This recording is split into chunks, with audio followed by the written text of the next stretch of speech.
Well, the Washington Department of Fish and Wildlife is capturing an animal this weekend to monitor herds of them located in the Yakima River Canyon and Cleman Mountain.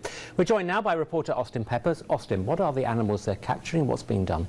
Well, John, according to the press release, they're capturing bighorn sheep by helicopter.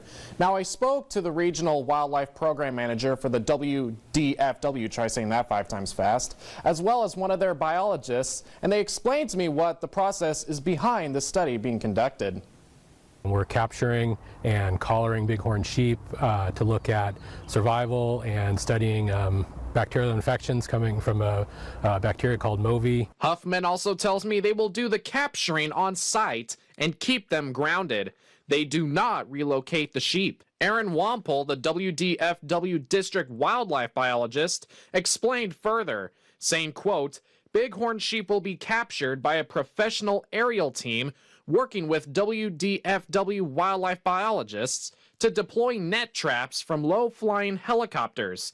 This is a routine method for capturing sheep safely. The welfare of the animals and the people working with them is the agency's #1 priority during these operations." Both Wampel and Huffman tell me they're looking at a bacteria called MOVI, which is responsible for pneumonia in bighorn sheep. They collect things like nasal and blood tests from them.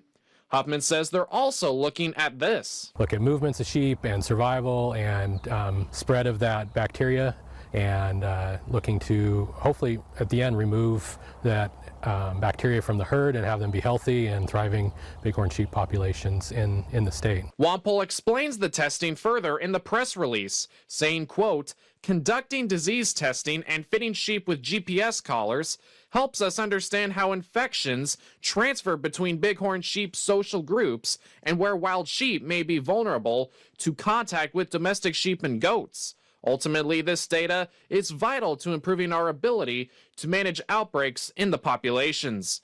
Reporting from Yakima, Austin Peppers, Action News. And both Wampel and Huffman tell me that the MOVI bacteria is not contagious to humans. It's through domestic sheep, goats, and other livestock. Huffman also says this is completed in coordination with Oregon and Idaho. The WDFW says they will deploy roughly 60 collars in both herd locations, John.